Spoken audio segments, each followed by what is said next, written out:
Hi, my name is Rob Luciano, and I was a Rutgers student from the years of 2000 to 2003 in the major of Environmental Policies, Institutions, and Behavior. Currently, I'm a project analyst at NASA's Stennis Space Center in Mississippi. NASA's Stennis Space Center was built and designed in the early 60s for the purpose of testing the rocket boosters for the Apollo space program that brought man to the moon. It's a federal city now and has a wide variety of activities for NASA and other government agencies, one of which is the U.S. Navy SEALs train here. And if you've ever seen the movie Act of Valor, you've seen Stennis Space Center. There is an opening scene where they rescue a CIA hostage, supposedly in a South American country. Well, that's actually filmed here in the Pearl River, and the SEALs do similar activities and training all over the facility. So how did I get here? I went from Rutgers University into environmental consulting, something that involved project management along the way. And although I didn't really know it was project management, I started studying different techniques, which led me into it. Then I moved over into a New York City job being a project management consulting. The discipline of project management fueled my interest so much that I went further and got my PMP certification. And that has been the cornerstone of my resume and has opened the doors for me.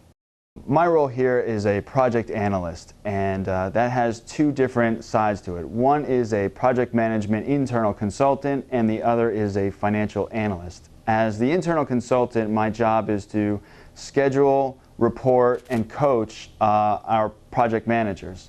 I oversee all the projects and report directly to NASA executives. As the financial analyst, I do the forecasting, the budgets, the salaries, and the raises.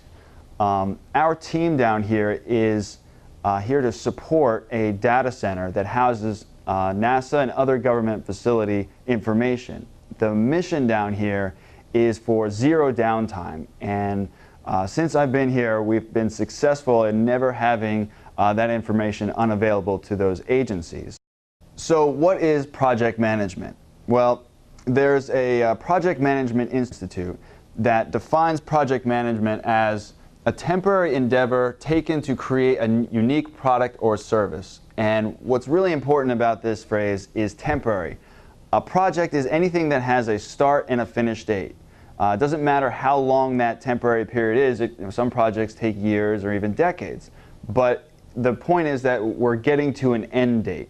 And the difference between temporary work and routine work would be that end date. Routine constantly goes as long as whatever it's supporting needs to keep going, while an end date is working to deliver a service, deliver a product, and then complete and basically dismantle itself.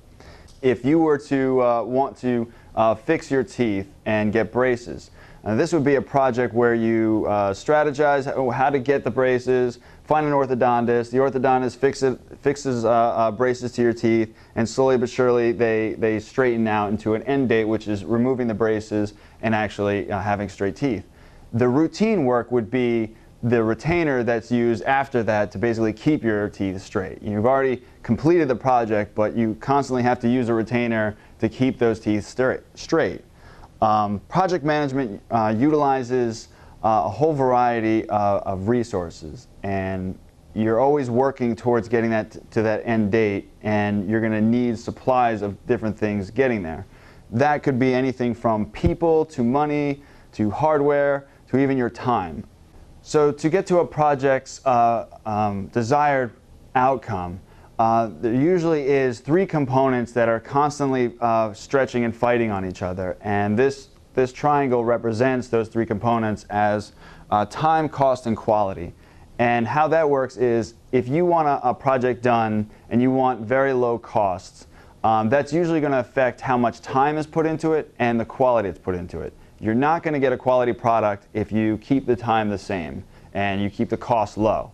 And adversely, if you want a very high quality product, it's going to either cost you more or take you much more time to get to the outcome. These things are constantly at odds with each other, and it's just one component to think about when you're planning what you want as an end date or end goal. So the Project Management Institute basically has laid out what is the gold standard for the processes for proper project management. This means that throughout the years, they have tested and retested and talked to all the professionals and all the researchers out there to say, if you want a project done correctly with as little mistakes and as little hiccups as possible, how would you do it? And what they've come up through is these 5 stages or 5 phases of project management, which is the initiating, the planning and design, the execution, the monitor and control, and the closeout. Just to briefly go through these, initiating is when you're talking to the person who's buying the product from you. You're trying to find the requirements, what that product is going to be. And the more specific you can get to this, the better. If a professor gives you an assignment, basically you have to be specific. You can't just get that assignment done without knowing exactly what they're looking for. And that's where this initiation phase is done. So that brings us into the planning phase, which is really the most important phase. This is where you have the buy-in from the customer, and you basically plan out all your resources. And once you have that planned out, you plan out how you're going to communicate. You strategize what kind of risks are going to happen when you're executing your plan. If this is a construction project, obviously you have to go through a safety plan. If this is just a small project like going for a class assignment, the risks are much lower, but you still want your projects to stay on course, which means risk management is very important. And once you've found out the whole plan that you want to follow, that's when you go back to your customer, your stakeholder, and you show them the plan, and that's when you get the final buy-in. This is usually in the form of funding or a green light to go forward with the project. And this is where the actual project work starts. The next phase is the execution, which really doesn't need much explanation because you're just working your plan. You have everything scheduled, you have everything in order, and you just continuously walk toward that end goal. While you're executing, you have to constantly be aware of if you're going towards the path that you planned out. If it starts deviating and you lose course, you could basically have project failure. So you're constantly communicating with the people that are working with you and constantly monitoring if the risks that you've identified are going to happen.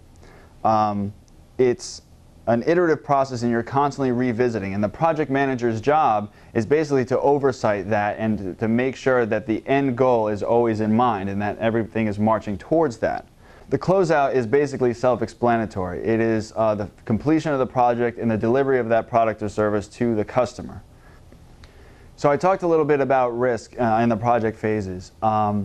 Risk is a very important part of project management because every project that you do is not always going to go to plan, and there's going to be a lot of disasters. Now, whether that disaster is a complete project failure or if that disaster is just cost and time.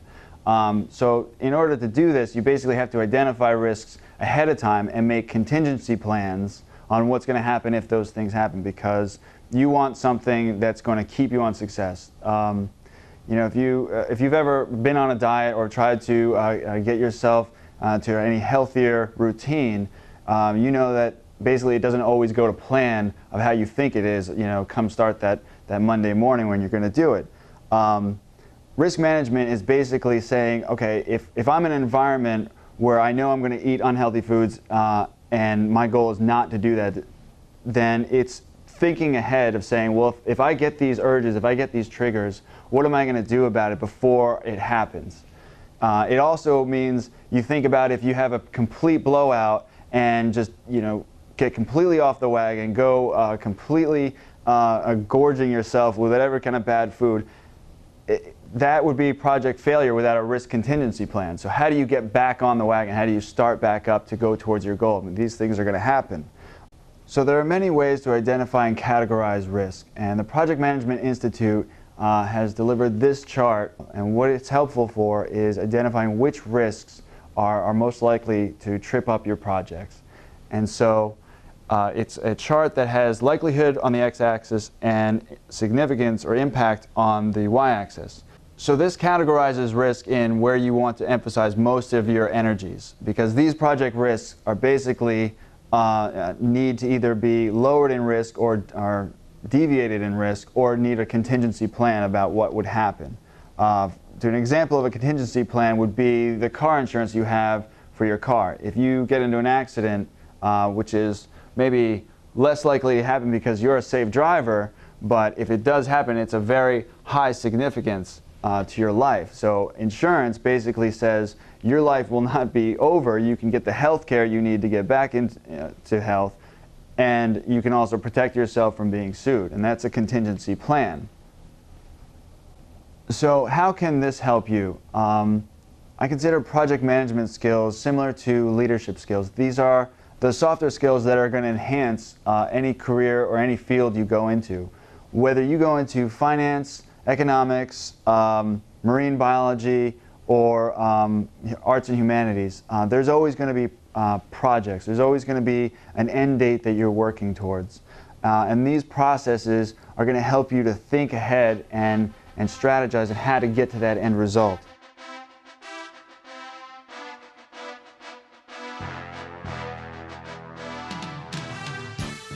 If you want to contact me to discuss anything further, I'd be glad to talk. Feel free to call or use my email, or you can connect with me on LinkedIn. And I greatly appreciate the time, and thank you very much.